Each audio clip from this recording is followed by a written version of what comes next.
Bem-vindos e bem-vindas, que bom estar aqui. Agradecida por poder estar já no meio da leitura desse livro maravilhoso, que é O Bebê do Amanhã. Nós estamos no capítulo 6, a percepção e a sensibilidade do recém-nascido.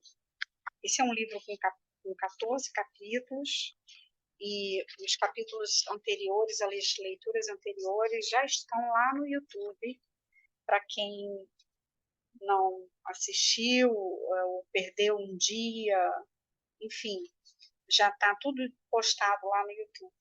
E depois vai entrar esse aqui. Então, nós começamos a fazer a leitura do capítulo 6 no nosso encontro passado. É um capítulo longo, a gente deve terminar de ler ele hoje. Então, repetindo, o capítulo se chama A Percepção e a Sensibilidade do Recém-Nascido. Nós estamos na página 133 e o subtítulo é Cartas dos Confins do Insuportável. Ai, meu Deus, o título promete. Expressando-se na revista Nascimento, pais e mães vitimizados descreveram danos extraordinários infligidos por profissionais da área médica que insistiram em afirmar, apesar da evidência inquestionável em contrário, que os bebês não sentem dor. Há 10 anos, Edward, nosso filho nascido prematuramente, foi submetido a uma cirurgia com um diagnóstico de hidrocefalia, enquanto estava paralisado com curare. Embora ele não conseguisse se mexer, chorar ou reagir de alguma forma, vimos, ouvimos e sentimos quando grandes incisões foram feitas em seu couro cabeludo, pescoço e abdômen. Quando foi feito um buraco em seu crânio, quando um tubo foi inserido no centro do seu cérebro e depois empurrado lá para baixo, sob a pele do pescoço, do peito e do abdômen, e implantando fundo na sua cavidade abdominal. É uma fonte de grande angústia para mim o fato do meu marido e eu termos assinado um documento que permitia uma operação dessas. Mas nos disseram que Edward poderia morrer ou ficar com lesões no cérebro se esta cirurgia não fosse feita e que a anestesia poderia matá-lo. Além disso, os médicos garantiram-nos que esses bebês não sentem dor realmente. Suspeitei na época e agora sei que isso simplesmente não é verdade. Até hoje, nosso filho gravemente retardado não permite que ninguém toque na sua cabeça, no seu pescoço ou no seu abdômen, mesmo profundamente sedado. Ele reage aos procedimentos médicos mais simples ou à mera visão do hospital, com tremores violentos, suor profuso e gritos, debates e vomita. Não tenho como evitar sentir que, em algum plano, ele ainda se lembra da dor horrenda que lhe infligiram durante sua operação sem anestesia ao longo de todos os cuidados intensivos que recebeu logo depois do nascimento. Esse é o relato de Harrison, 1986. Estamos na página 135, se você tem o livro, tá, querida? No mesmo número da revista, outra carta de outra mãe, transtornada, descrevia da seguinte forma o tratamento do seu bebê prematuro. Na manhã da cirurgia, que havia sido marcada com 3 dias de antecedência, Jeffrey foi descrito pela equipe de transporte como um menino cor-de-rosa muito pequeno, muito ativo, com respostas e gestos apropriados. Esta não foi uma cirurgia de emergência feita às pressas, e sim uma operação marcada para aumentar a probabilidade de melhoria com o passar do tempo. Apesar disso, a anestesista decidiu que a operação seria feita sem demora e paralisou o menino, sem usar qualquer analgésico ou anestesia de qualquer tipo antes, durante ou depois da operação. Durante 1 hora e meia, por meio de cortes, fizeram-lhe buracos em ambos os lados do pescoço, outro buraco foi aberto do lado direito do peito, com um catéter foi inserido em sua jugular e depois esses buracos foram costurados. Depois do procedimento, o cirurgião nos disse que havia tido problemas para manter o catéter no lugar, de modo que repetiram o procedimento. Em seguida, Jeffrey sofreu um corte que foi do osso externo do peito, da coluna vertebral, que foi do osso externo até perto da coluna vertebral. Depois, a carne foi levantada, as costelas separadas, o pulmão esquerdo foi retraído e o vaso sanguíneo próximo ao coração foi amarrado. Depois, os tecidos foram costurados em camadas e uma última incisão a bisturi foi feita do seu lado esquerdo para inserir mais um tubo. Jeffrey morreu 5 semanas após a cirurgia. Uma das experiências mais terríveis desse processo foi ouvir o comentário feito a mim pelo chefe da equipe de neonatologia do Hospital das Crianças. Numa reunião a respeito do tratamento de Jeffrey, ele disse que o que aconteceu a meu filho não importava, porque ele era um feto. Quando lhe perguntei a idade que alguém tinha que ter para sentir dor, ele colocou a linha de demarcação por volta de 2 anos de idade. Edward nasceu em 1975 e Jeffrey em 1985. Suas histórias não são incidentes isolados. Em 1987, uma pesquisa entre enfermeiras que cuidavam de recém-nascidos demonstrou que 79% pensava que a analgesia era subutilizada, pois 33% dos bebês não recebia analgesia pós-operatória e 34% não recebia analgesia antes de procedimentos invasivos. Um ano depois, outra pesquisa descobriu que 15% dos anestesistas pediátricos achavam que os bebês com menos de 1 mês de idade não sentiam dor, que nenhum deles prescrevia opiatos pré-operatórios, que 98% não receitavam opiatos para procedimentos de pequena magnitude, que 30% não receitavam opiatos para procedimentos de grande magnitude e que 48% não prescreviam analgesia com opiatos no pós-operatório. J. Weinberg, 1998, do Instituto Karolinska de Estocolmo, compara a reação do bebê à cirurgia sem analgesia ou anestesia adequadas ao transtorno do estresse pós-traumático. Essa reação é muito parecida com aquela tida por veteranos do Vietnã, por vítimas de estupro e por sobreviventes de terremotos. Em outras palavras, quando os bebês nascidos experienciam uma dor muito grande, o resultado é uma lembrança perturbadora e persistente, uma lembrança que é despertada toda vez que a dor acontece de novo. Uma dor muito intensa ou repetida tão cedo na vida também lesa o cérebro. Fran Lang Porter, 1989 e 1993, da Escola de Medicina de St. Louis, na Universidade de Washington, observa que a plasticidade do cérebro que está no auge do período imediatamente seguinte ao parto, uma fase crítica durante o desenvolvimento inicial de todas as espécies, inclusive do ser humano, que maximiza a influência do ambiente sobre o cérebro e, por conseguinte, sobre o comportamento posterior. Nesse ambiente, diz ela, é de se esperar que a exposição repetida ao estresse ou à dor tenham efeitos mais profundos e permanentes sobre o desenvolvimento do cérebro do que a de experiências similares numa outra fase da vida. Na verdade, infligir dor durante as fases críticas do desenvolvimento do cérebro, nas primeiras semanas, parece provocar uma cascata de eventos, entre as quais a lesão ou morte inapropriada da célula nervosa e, na opinião de muitos pesquisadores, uma reorganização estrutural e funcional do próprio sistema nervoso.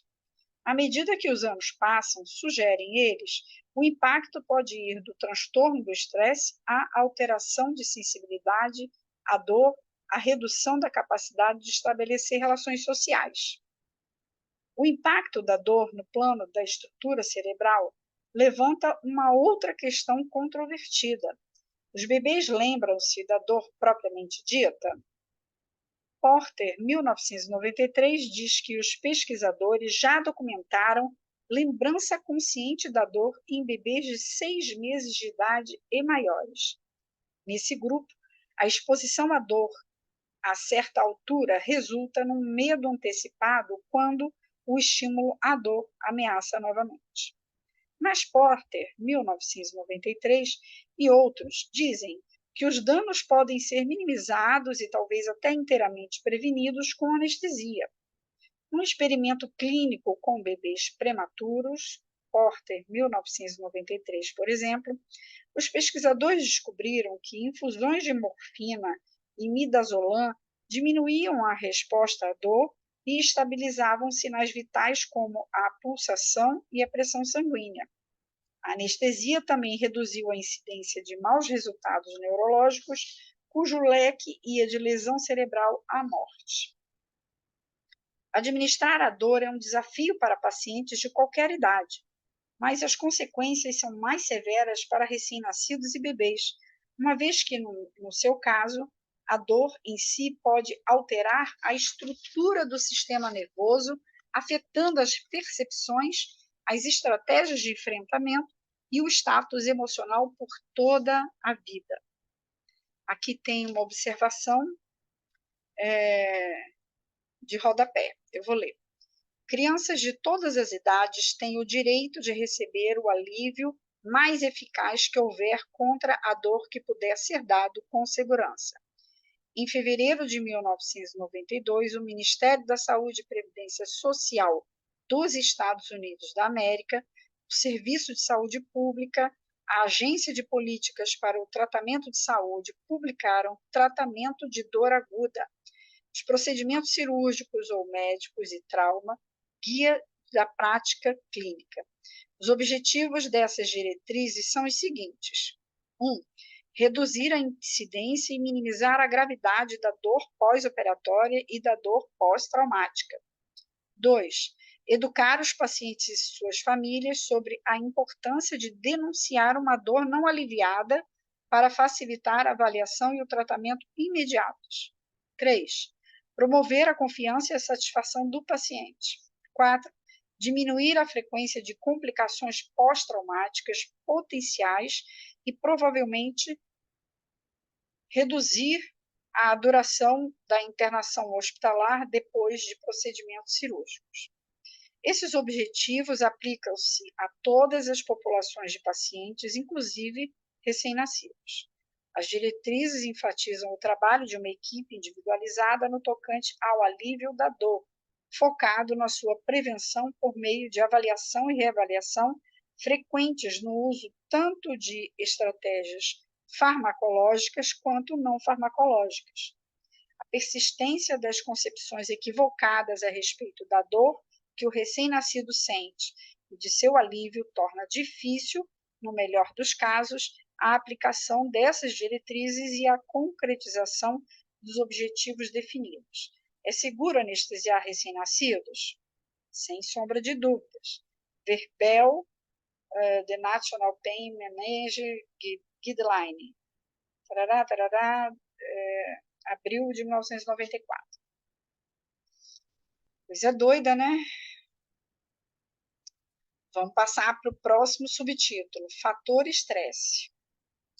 Os pesquisadores que estudam a dor em recém-nascidos sugerem que um ataque semelhante ao cérebro acontece em condições de estresse.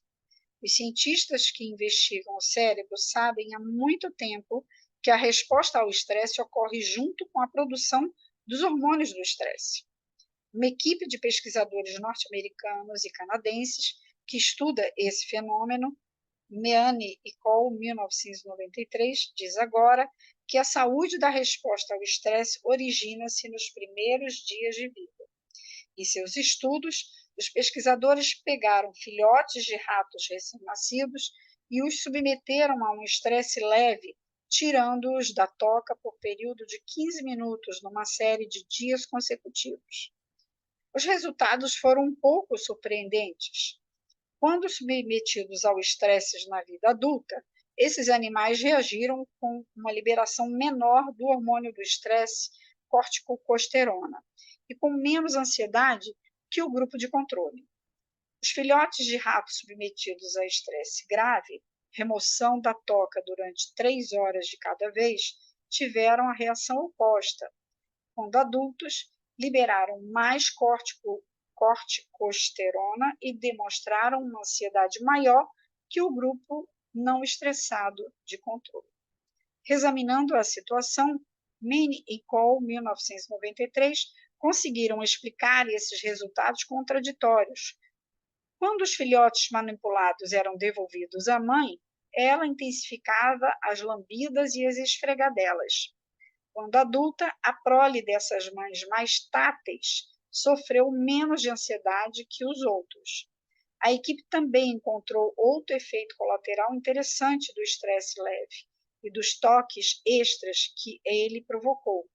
Na velhice, a prole das mães táteis mostrou perda de memória muito tempo depois que o grupo normal de controle. Eu acho interessantíssimo essas observações, só me dói saber que isso é feito em ratos, em bichinhos, enfim. Mas, enfim, vamos continuar. Próximo subtítulo: a unidade de tratamento intensivo do recém-nascido. Respira fundo e vamos lá. Dado o que sabemos sobre a percepção do recém-nascido, a unidade de tratamento intensivo do neonato, ou UTI neonatal, é um lugar particularmente perigoso para os bebês. Se a dor e o estresse lesam o recém-nascido, há poucas situações nas quais os dois fatores aumentam de forma tão alarmante quanto na UTI neonatal. No mundo ideal, os bebês prematuros colocados nesse centro ainda estariam no útero. Lá, perceberiam luz e som difusos contra um pano de fundo de batimentos cardíacos da mãe e dos apertos ondulatórios do útero, cada vez mais ajustado ao crescimento do bebê. Em vez disso, os prematuros bebês doentes levados para a UTI neonatal são bombardeados com luzes ofuscantes e sons estridentes de máquinas e sinais de alarme e, apesar disso, ficam essencialmente intocados por mãos carinhosas nos berços clínicos. Estou convencido de que muitos prematuros se desenvolveriam muito melhor se ficassem com suas mães em lugar de serem levados para o ambiente barulhento e ascético da UTI neonatal, onde são constantemente picados por agulhas e recheados por tubos por todos os lados.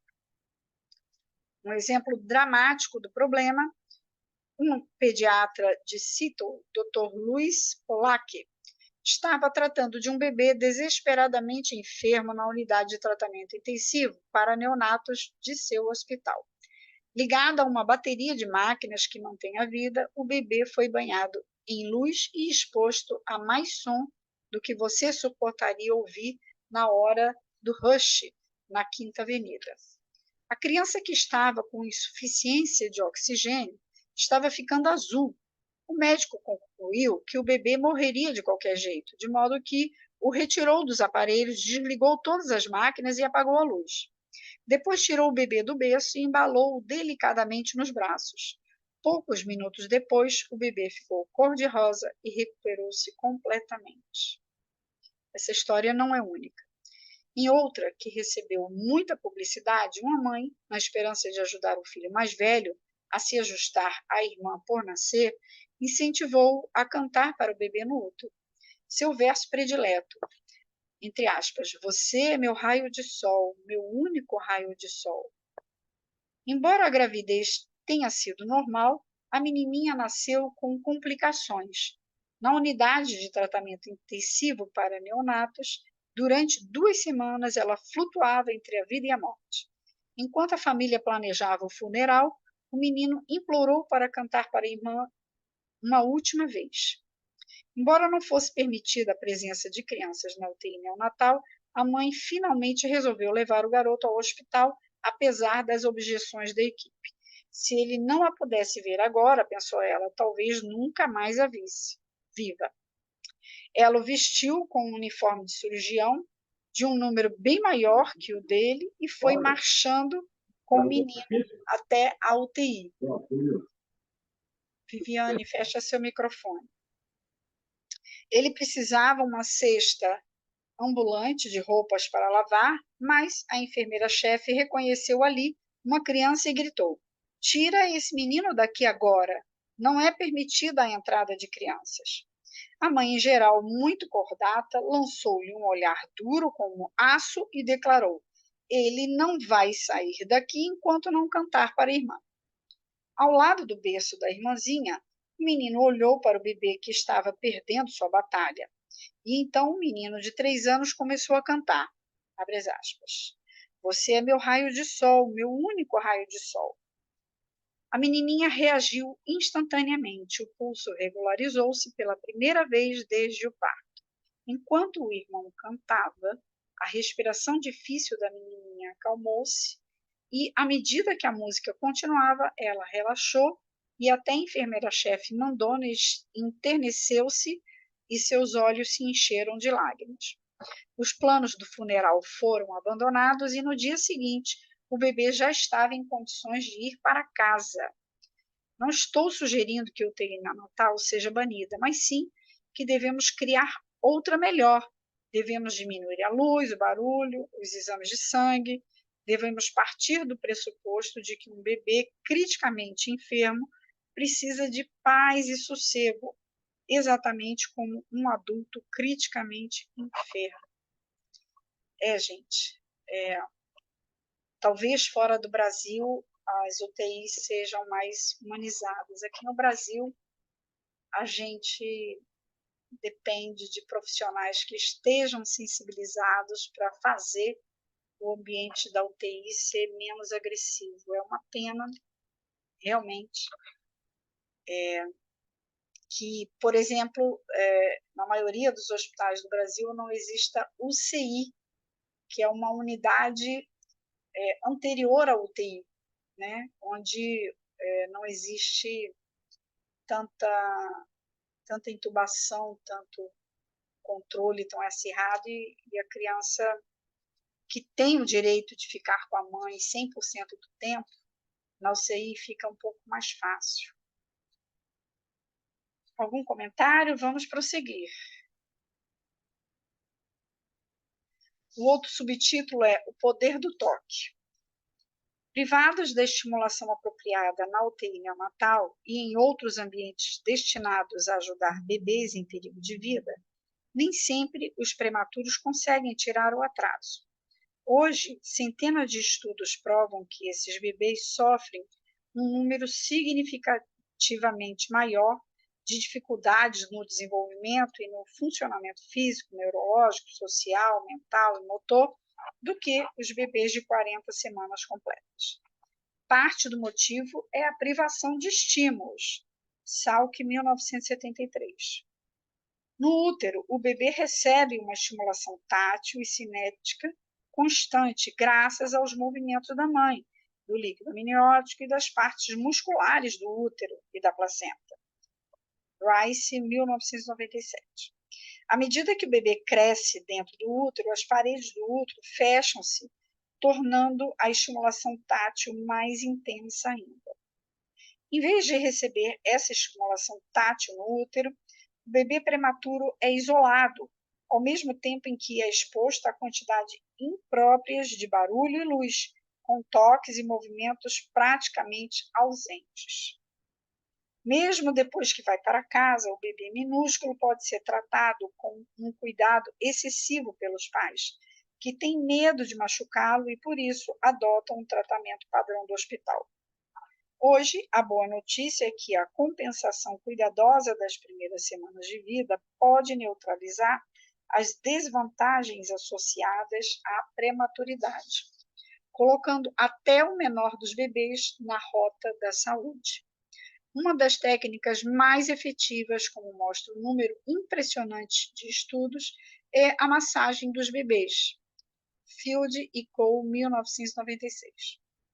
Na linha de frente da pesquisa está Tiffany M. Field, diretora do Instituto de Pesquisa do Toque da Escola de Medicina de Miami. Em um de seus estudos mais reveladores, Field e Cole, 1996, fizeram 45 minutos de massagem por dia em 20 bebês prematuros com menos de um mês de idade. E essa terapia de massagem durou 10 dias. Os bebês ganharam 47% mais de peso que o grupo de controle que não recebeu massagem.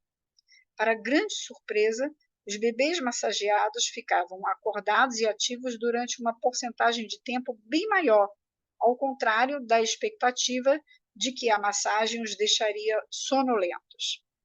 Eles se saíram melhor numa miríade de avaliações funcionais e neurológicas e conseguiram sair do hospital 6 dias antes, em média, do que os bebês que não receberam estimulação extra.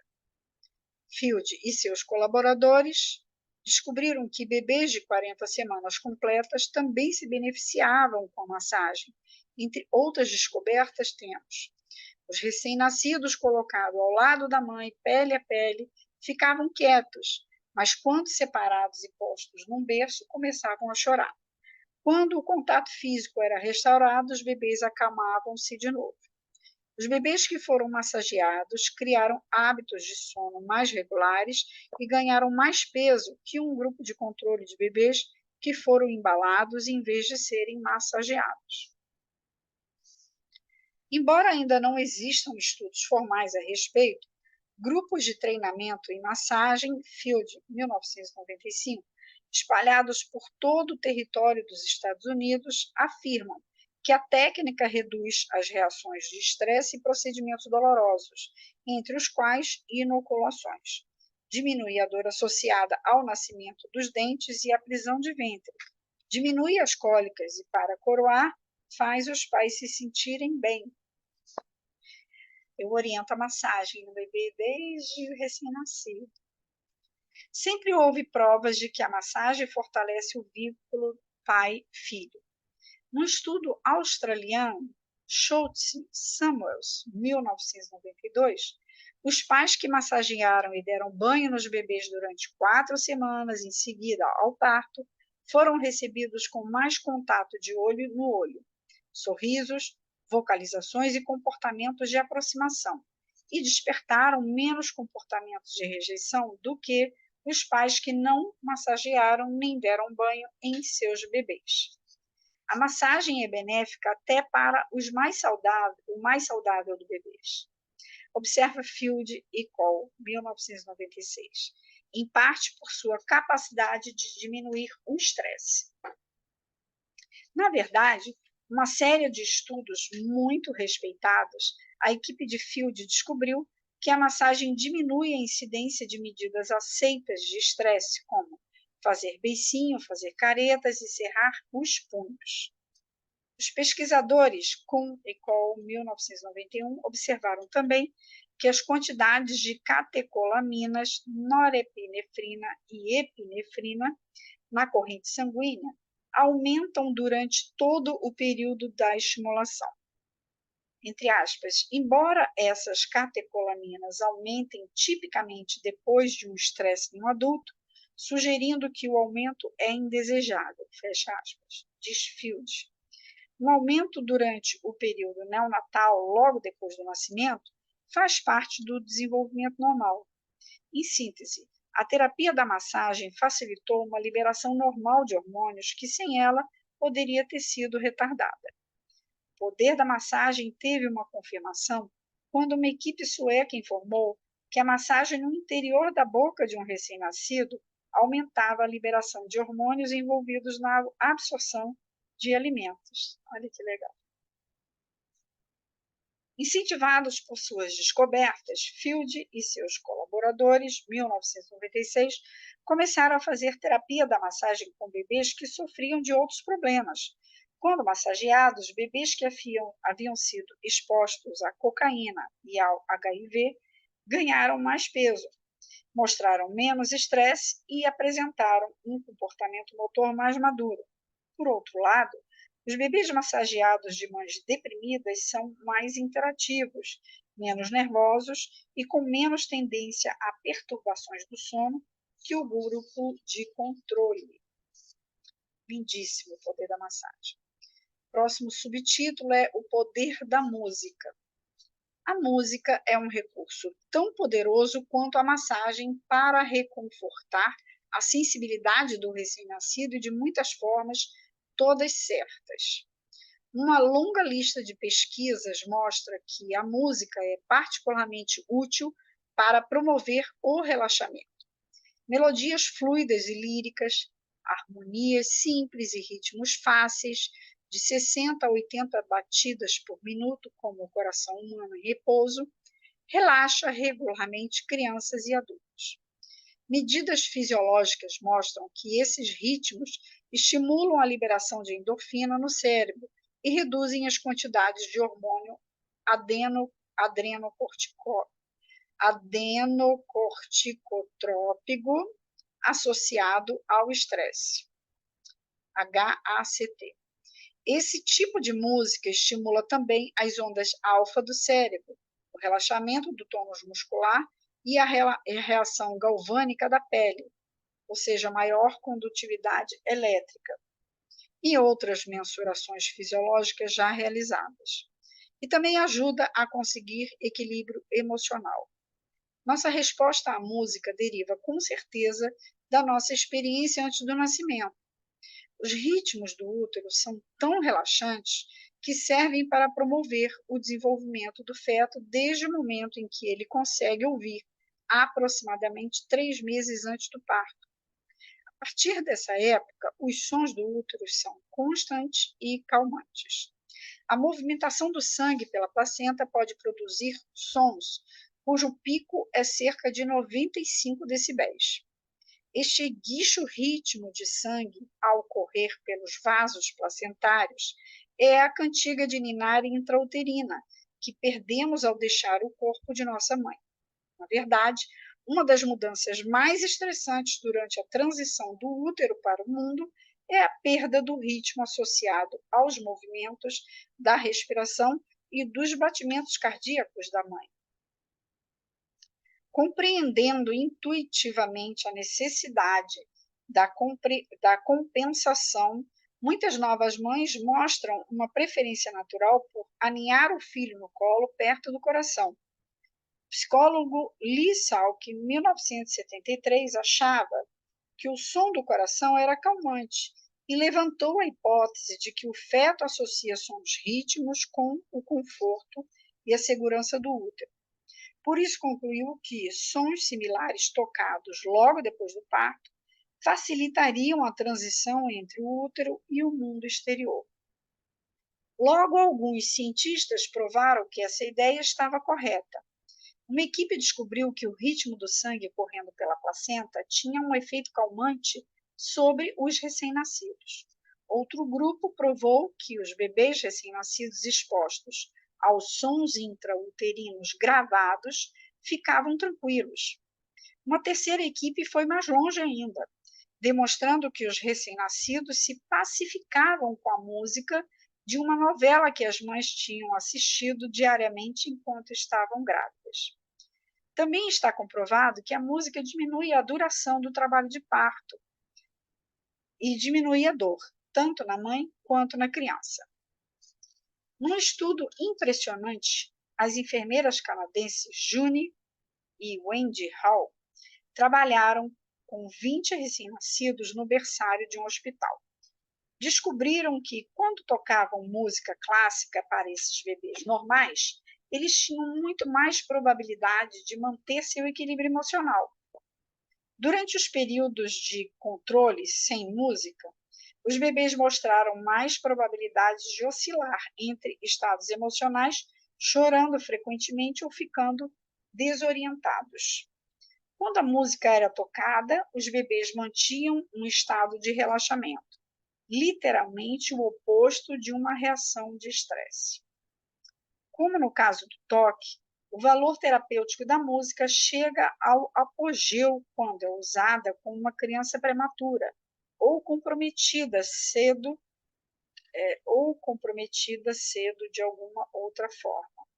Os bebês de 40 semanas completas, com seu sistema nervoso mais plenamente desenvolvido, têm mais probabilidade de mostrar que os psicólogos chamam de estado organizado. Eles são, eles são fáceis de serem entendidos pelas pessoas responsáveis por seus cuidados e passam a maior parte do tempo num sono tranquilo ou num relaxamento sossegado.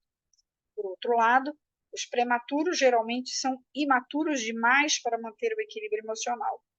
Frequentemente, desorganizados, passam quantidades de tempo desproporcionais em estado de sonolência, choro e desatenção.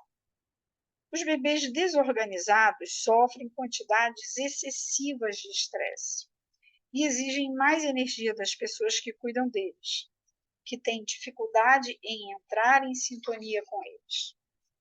Na esperança de usar esse tipo de estimulação para ajudar os prematuros com quem trabalham, as enfermeiras da Unidade de Tratamento Intensivo de Neonatos da Geórgia, Centro Médico Batista de Atlanta, fizeram um experimento concebido por elas. Os bebês que escolheram para esse estudo eram prematuros e claramente agitados, apresentando frequentemente comportamentos como debater as extremidades do corpo, excesso de movimentos de cabeça e caretas faciais.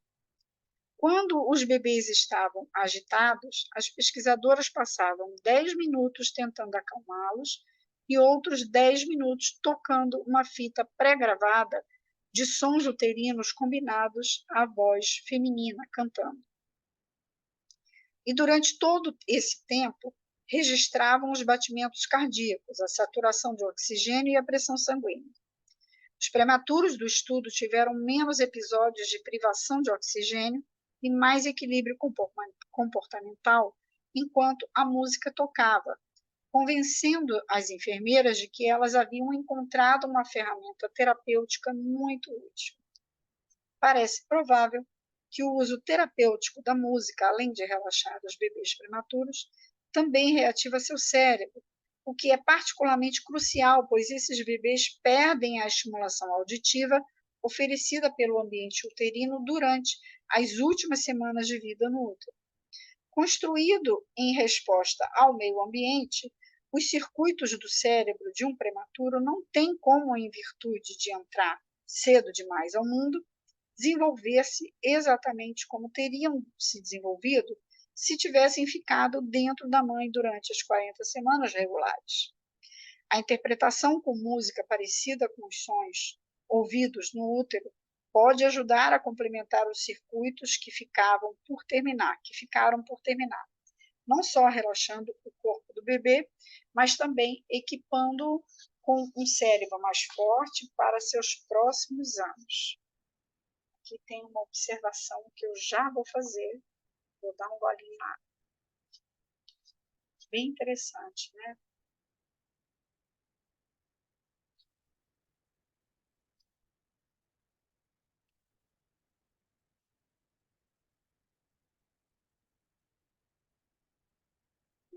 Continuando. A resistência em aceitar as novas informações sobre os bebês. Embora os psicólogos e cientistas que estudam o desenvolvimento estejam revendo aos poucos os seus pressupostos sobre o funcionamento sensorial e mental do recém-nascido, muitos profissionais continuam resistindo. Alguns psicoterapeutas, principalmente aqueles que têm uma orientação psicanalítica muito clara, por exemplo, veem as crianças pequenas como animais primitivos e agressivos, motivados somente pela satisfação das necessidades básicas. A citação apresenta... eu iria ler a observação, Ana. Antes do final do subtítulo, eu esqueci. Tem uma observação. Observação aqui de rodapé, eu vou ler. Depois eu retorno à leitura. A observação de rodapé. Quando canções de ninar eram cantadas na UTI neonatal, houve menos episódios de privação de oxigênio. KNJD Effects, um monte de coisa em inglês aqui, 2 linhas, 3 linhas, 4 linhas, tudo em inglês, gente. Outros estudos mostraram um ganho de peso diário dobrado quando os bebês prematuros da UTI neonatal eram expostos à música. E aí também vai falar de outros estudos, está tudo em inglês. Barará, barará. Os pesquisadores citados acima, junto com Stanley, mostraram que havia alta da UTI neonatal de 3 a 5 dias antes do previsto, quando os bebês eram expostos à música. E aí vai dar um monte de nome aqui. Tá. Expor recém-nascidos à música clássica relaxante resultou em menos episódios de grande excitação e menor possibilidade alternar entre os tipos de comportamento característicos do primeiro mês de vida. E aí tá os autores. Legal. Então, eu vou reler o subtítulo para a gente fazer uma sequência. O subtítulo é A Resistência em Aceitar as Novas Informações sobre os Bebês. Embora os psicólogos e cientistas que estudam o desenvolvimento estejam revendo aos poucos os seus pressupostos sobre o funcionamento sensorial e mental do recém-nascido, muitos profissionais continuam resistindo. Alguns psicoterapeutas, principalmente aqueles que têm uma orientação psicanalítica muito clara, por exemplo, veem as crianças pequenas como animais primitivos e agressivos, motivados somente pela satisfação das necessidades básicas. A citação apresentada a seguir, tirada de um livro que sem ela seria sensato e humanista, exemplifica essa atitude. Quando acordado e alerta, o bebê está sempre procurando pegar alguma coisa. Embora sua psique ainda não tenha consciência de onde ele começa e termina, nem onde todo o resto começa e termina. Em seus momentos de tensão e necessidade, um bebê indefeso pode ser implacável. Apossa-se e destrói o seio que o alimenta, devora os braços que o seguram, livra-se dos resíduos corporais sem a menor preocupação. A presença da mãe na vida do bebê absorve, contém e tolera os desejos desgovernados do bebê e, desse modo, domestica e humaniza o filho. A sintonia da mãe com as excitações cruas e rudimentares do bebê a transforma em emoções e afetos socializados e humanos. Kaplan, 1996. Chega a dar para rir, né? Ai, ai. O chocante é que, diante da evidência esmagadora em contrário, essas noções ainda são comuns. Minha experiência me diz que 9 em 10 médicos consideram o recém-nascido, e desnecessário dizer a criança por nascer, uma criatura essencialmente inconsciente e insensível. E como vimos, a maioria deles duvida até que os bebês sentem dor. Os obstetras, em particular, opõem-se muitas vezes com veemência contra as descobertas que estão sendo feitas sobre o feto recém-nascido, provenientes dos melhores laboratórios do mundo, e as ridicularizam. Suspeito que, em algum nível de sua consciência, esses profissionais sabem que, se passarem a considerar verdadeiramente o feto e o recém-nascido como criaturas dotadas de sensibilidade e percepções humanas, teriam de mudar sua forma de tratar as mulheres grávidas e os bebês recém-nascidos. Teriam de abandonar sua visão das mulheres como máquinas imperfeitas de dar à luz e de si mesmos como cavaleiros andantes correndo para salvá-las.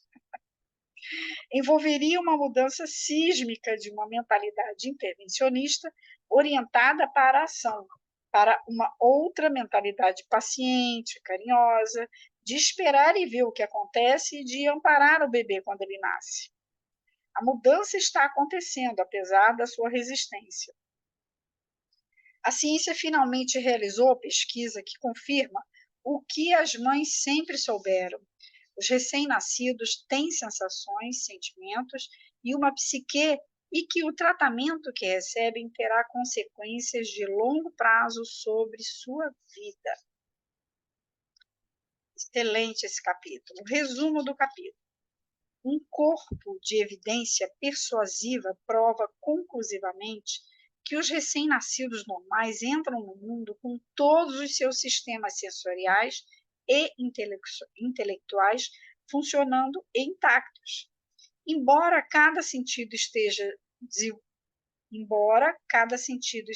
desenvolvido num grau diferente, todos os bebês saudáveis conseguem enxergar, sentir, perceber um toque e um sabor e ouvir desde o momento em que nascem. Mais importante ainda, os bebês são preparados pela biologia para se envolver com as pessoas que cuidam deles. Compreender as capacidades do bebê vai ajudar as mães e os pais a se relacionarem bem com eles desde o momento do parto. Além disso, compreender os danos associados ao estresse e à dor vai permitir às mães e pais evitarem, ou ao menos reduzirem, essas agressões e procurar neutralizá-las sempre que acontecer. Pontos chaves para as mães e pais. Primeiro ponto: as mães e pais conscientes das sensações, emoções e capacidades de um bebê podem usar esse conhecimento para otimizar o desenvolvimento de seus filhos. Segundo ponto: bebês felizes e saudáveis comem bem, dormem bem e choram minimamente. Terceiro ponto: se o seu bebê precisar ser acalmado, faça isso por meio do contato olho no olho, de sorrisos e de toques. Nunca grite, bata ou sacuda a criança. Quarto ponto: durante os primeiros meses, o lugar ideal para um bebê alerta é o corpo da mãe ou do pai.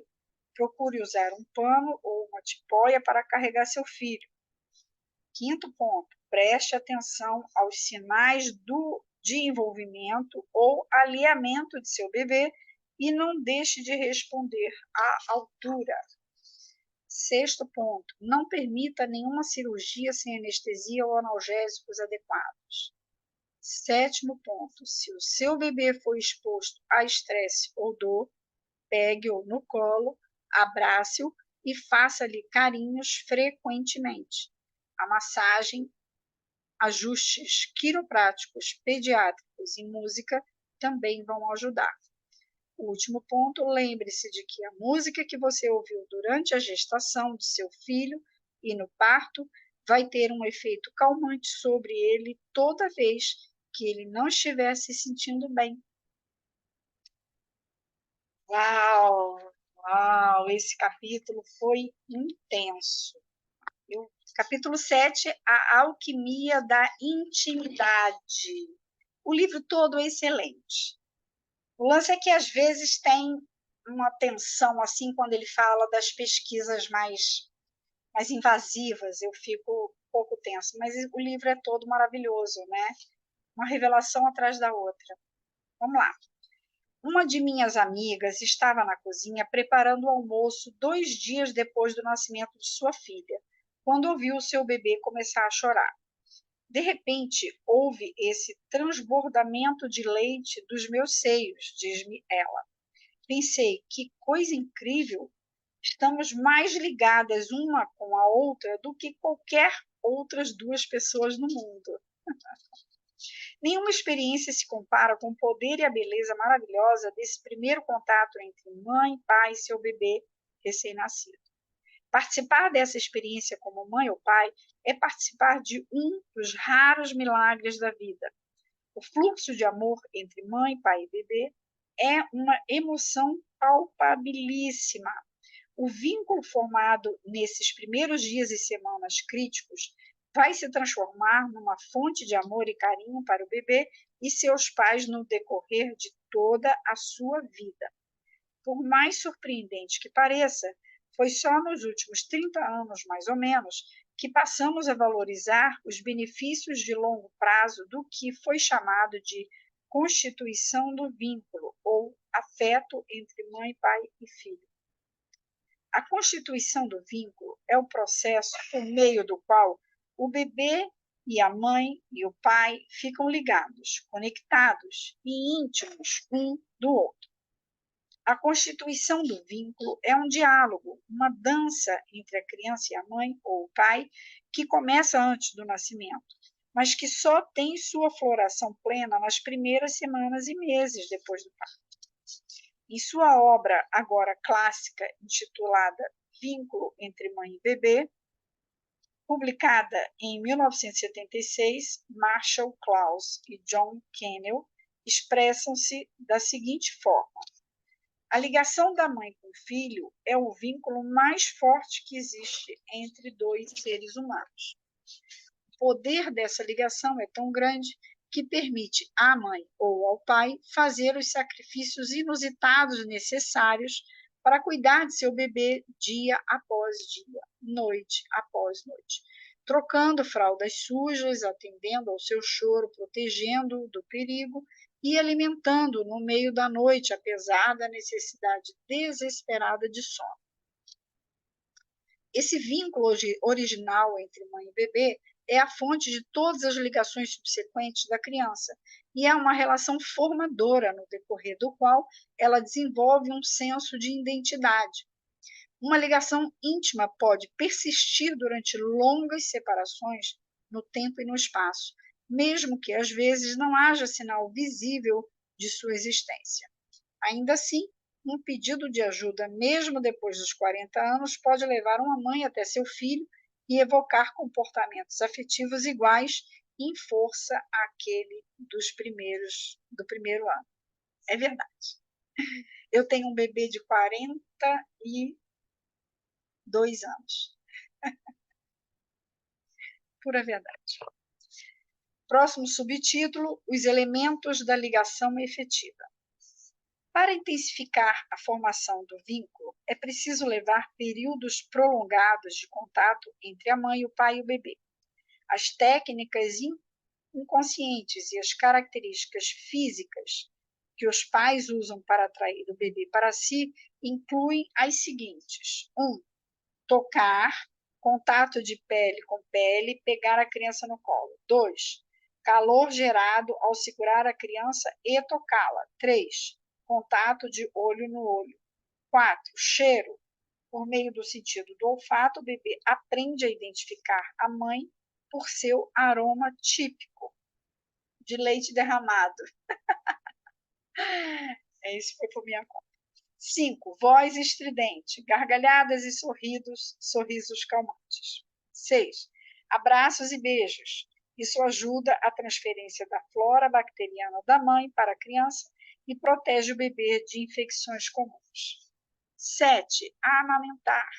Dar de mamar no peito fornece anticorpos à criança. 8. Sintonização. A mãe e o pai respondem às formas de expressão do bebê com movimentos corporais e faciais e com a fala. 9. Ritmo. Os pais recriam os ritmos da vida experienciados pelo bebê no útero, ao mesmo tempo em que o ajudam a se adaptar a outros novos. As técnicas de comunicação e as características físicas usadas pelo bebê para atrair os pais são: 1. Contato de olho no olho. 2. Choro. 3. Amamentação. Ao sugar, o bebê ajuda a liberar hormônios associados a sentimentos de amor e bem-estar. 4. Cheiro, principalmente depois do banho. 5. Comunicação. O bebê responde aos pais espelhando a fala e outras formas de expressão, como aquelas transmitidas pelos movimentos corporais. Subtítulo: os primeiros estudos. A era moderna de pesquisa do vínculo mãe-bebê e, ultimamente, o vínculo pai-bebê começou em 1945 com o psicólogo René Spitz. Estudou 2 grupos de crianças. Um era constituído por bebês de um orfanato e o outro por bebês nascidos de mães que estavam na prisão e cuidados por elas num berçário que havia na cadeia. Em ambas as instituições, as condições de higiene eram observadas meticulosamente. No orfanato, a equipe médica fazia ao menos uma visita por dia. No berçário, o médico só examinava uma criança quando solicitado. Mas, além dos cuidados médicos, os bebês do orfanato receberam pouca atenção. Com oito bebês aos cuidados de uma única enfermeira, as crianças do orfanato eram estimuladas raramente e, em geral, eram ignoradas. As enfermeiras só iam alimentá-los e trocar as fraldas depois que desapareciam por longos períodos de tempo. As crianças não tinham brinquedos com que se distrair e seu isolamento era tão extremo que os lençóis colocados em cima da armação do berço as privava até mesmo de estímulos visuais. E, como se isso não bastasse, elas não conseguiam sequer ouvir as outras crianças por causa das divisórias de vidro em torno de cada berço. Por outro lado, as crianças do berçário da instituição penal eram expostas a uma atividade animada e constante, pois as mães amamentavam, brincavam e cantavam para seus bebês e conversavam umas com as outras. O berçário era administrado por uma enfermeira-chefe e 3 assistentes, cujas obrigações consistiam principalmente em ensinar as mães a cuidar de seus filhos. No berçário, toda criança estava o tempo todo aos cuidados de sua mãe ou, temporariamente, aos cuidados da mãe de outra criança. Ao serem admitidas, as crianças do orfanato tinham um QI muito superior ao das crianças do berçário. Mas o índice de desenvolvimento começou a declinar rapidamente entre as crianças do orfanato, enquanto subia de forma igualmente rápida entre as crianças do berçário. No 5º mês do estudo, as duas curvas cruzaram-se, com as crianças do orfanato continuando a deteriorar, ao passo que as crianças do berçário floresciam. No fim, as crianças do orfanato apresentaram todas as manifestações de que Spitz chamou de hospitalismo, caracterizado pela falta de relações sociais, bem como por um índice extremamente elevado de mortalidade e suscetibilidade às infecções e doenças. Tão extrema foi a deterioração que só duas das 26 crianças do orfanato, com idade entre 1 ano e meio e 2 anos e meio, conseguiam falar algumas palavras. Essas mesmas duas conseguiam andar. Praticamente nenhuma das outras crianças conseguia comer sozinha, e todas tinham incontinência. Por outro lado, o problema do berçário não era que as crianças não conseguiam andar ou conversar com 12 meses de idade, e sim como conter sua exuberância. Todas conseguiam andar com ajuda e muitos andavam sem apoio algum. Vocalizavam livremente, algumas delas falavam algumas palavras. É óbvio que as crianças do orfanato sofreram de grave privação sensorial, mas o que provou ser mais pernicioso ainda foi a falta de contato e amor materno. Os primeiros estudos de peso sobre o impacto da perda do amor materno foram feitos alguns anos depois por cientistas que estudaram primatas, Harry e Margaret, da Universidade de Wisconsin. Os Hallows e seus alunos separaram filhotes de macacos das mães logo depois que eles nasceram. Assisti filmes sobre esses pobres macaquinhos e é uma experiência muito chocante. Os filhotes ficaram inconsoláveis, desanimados e magricelas. Mal conseguiam comer ou se mexer. Ficavam agachados num canto da jaula ou lutavam pela vida apelando para as mães substitutas, feitas de pano macio, ou só de tela, na forma de uma fêmea adulta. A maioria dos macacos que sobreviveram à privação da mãe no começo da vida foram incapazes de se acasalar quando adultos. Os que conseguiram, ou as fêmeas que foram inseminadas artificialmente e que engravidaram, foram incapazes de criar a prole. Na verdade, atacavam os filhotes violentamente.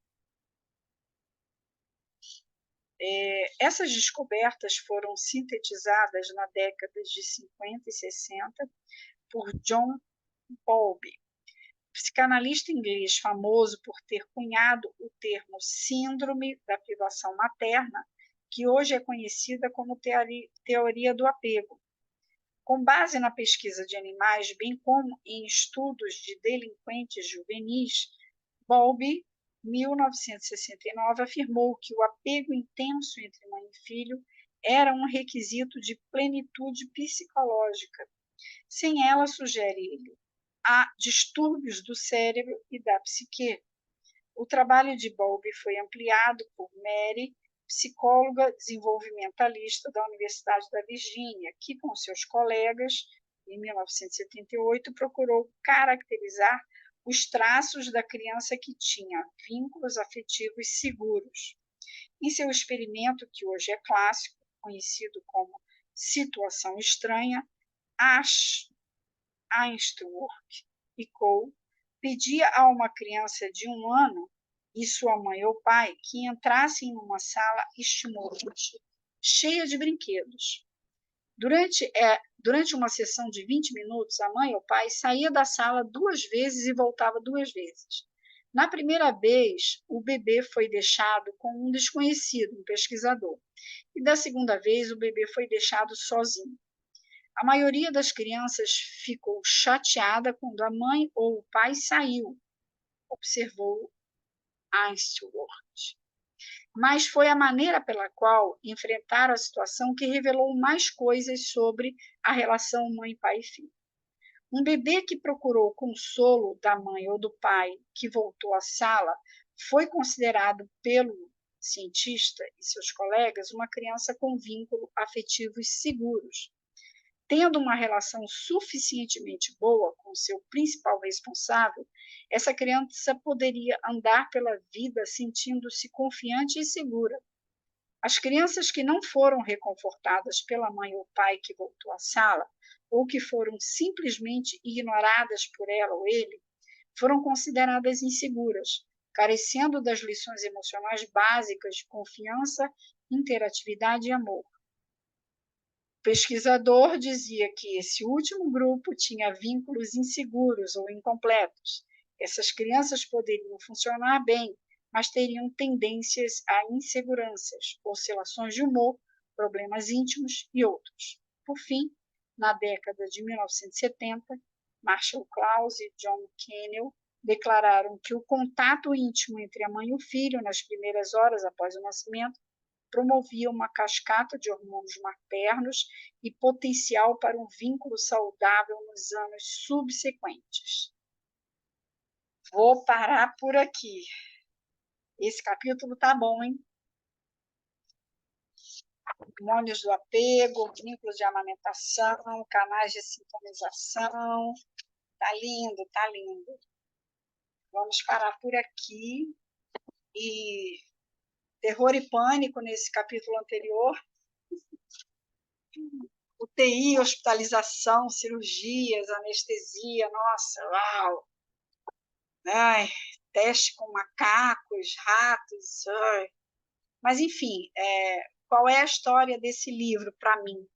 É que ele comprova cientificamente, se é que isso é ciência, né?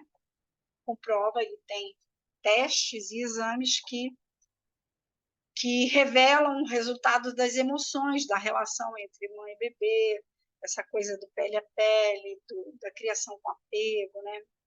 Hoje a gente fala que criação com apego é uma questão de vida e amor, né? A criança precisa viver outra história que não a que outras pessoas como eu, né, talvez vocês, viveram na separação imediata após o nascimento, no caso de uma cesárea, né? Ou do berçário, né? A gente vê aqui nesse livro que algumas crianças em berçário, né, iam para berçário, ficaram sob cuidado de enfermeiras, outros da creche, né, no local de adoção. São muitos estudos e muitas revelações. No final da história, vamos ficar com nossos bebês no colo, pele a pele, 100% do tempo. E quem falar que criança no colo fica manhoso, você dá esse livro de presente e fala tchau. comentários, observações, se quiserem falar no microfone, senão a gente vai finalizar a leitura de hoje. Tudo bem? Joia? Joia. Obrigada pela participação de vocês. Muito E até obrigada. a próxima sexta. Obrigada, Vanja. Até a próxima. Tchau. Tchau.